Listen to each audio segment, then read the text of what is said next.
आदाब, नमस्कार, स्वागत है आपका। मैं हूं आपके साथ शफ़ान अंसारी। आज हम बात करेंगे भारतीय जनता पार्टी के अंदर चल रही सबसे बड़ी अंदरूनी जंग की। ये जंग पिछले साल 4 जून के बाद अपने फाइनल स्टेज पर पहुंच चुकी थी।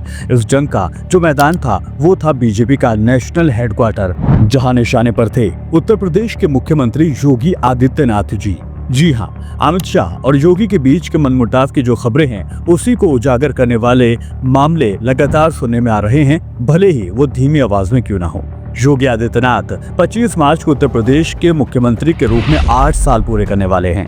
52 साल के योगी आदित्यनाथ 1998 में महज 26 साल की उम्र में लोकसभा के सांसद बन गए थे। वहीं नरेंद्र मोदी 52 साल की उम्र में पहली बार चुनावी राजनीति में आए थे। लेकिन मोदी की चुनावी राजनीति की शुरुआत मुख्यमंत्री बनने से हुई और योगी आदित्यनाथ की लोकसभा के सांसद बनने से।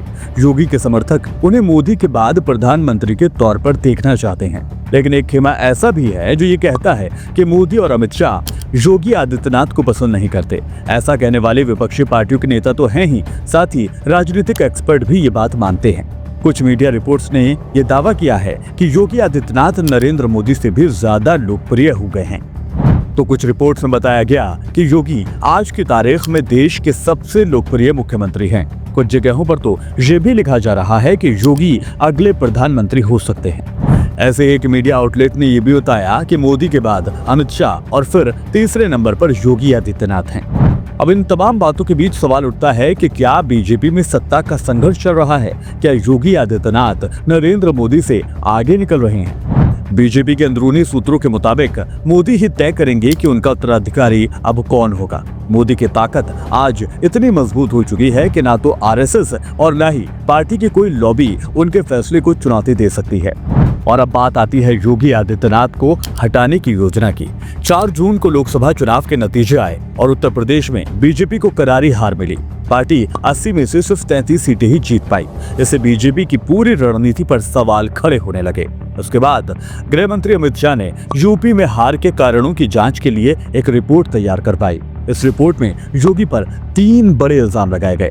पहला, योगी सरकार ने बीजेपी संगठन का सहयोग नहीं किया।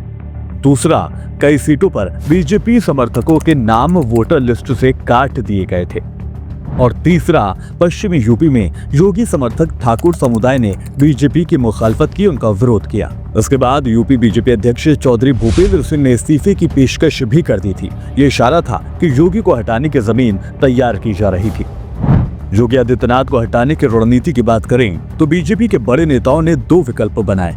पहला तो ये कि योगी को दिल्ली बुलाकर केंद्रीय मंत्री बना दिया जाए, और दूसरा, योगी के साथ उनके दोनों डिप्टी सीएम केशव प्रसाद मौर्य और ब्रजेश पाठक को भी हटा दिया जाए ताकि मामला बैलेंस नजर आए। लेकिन योगी आदित्यनाथ ने इस खेल को वक्त रहते ही भांप लिया था। इंडिया टुडे के एक इंटरव्यू में उन्होंने इस बात को साफ कहा था कि दिल्ली जाने से बेहतर है कि मैं गोरखपुर वापस चला जाऊं। योगी आदित्यनाथ ने खुले तौर पर इशारा दिया कि वो मुख्यमंत्री की कुर्सी छोड़ सकते हैं, लेकिन मोदी शाह की टीम में शामिल नहीं हो सकते। तो क्या योगी आदित्यनाथ हटा दिए जाएंगे? क्योंकि अब सवाल ये आता है कि क्या अमित शाह और मोदी योगी आदित्यनाथ को किनारे कर पाएंगे या नहीं। क्योंकि अगर योगी को हटाया जाता है तो बीजेपी का कट्टर हिंदुत्व समर्थक वर्ग एक नाराजगी जाहिर कर सकता है। वहीं उन्हें दिल्ली बुलाया जाता है तो योगी का कद और भी बढ़ सकता है।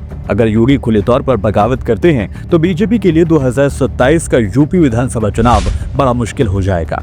फिलहाल आरएसएस को नजर में रखते हुए और हिंदुत्व के कार्ड को नजर में रखते हुए योगी को हटाने की योजना जरूर टल गई है, लेकिन खतरा पूरी तरह से टला नहीं है। अमित शाह की रणनीति अभी भी जारी है और आने वाले महीनों में योगी के भविष्य को लेकर एक बड़ा फैसला सामने आ सकता है।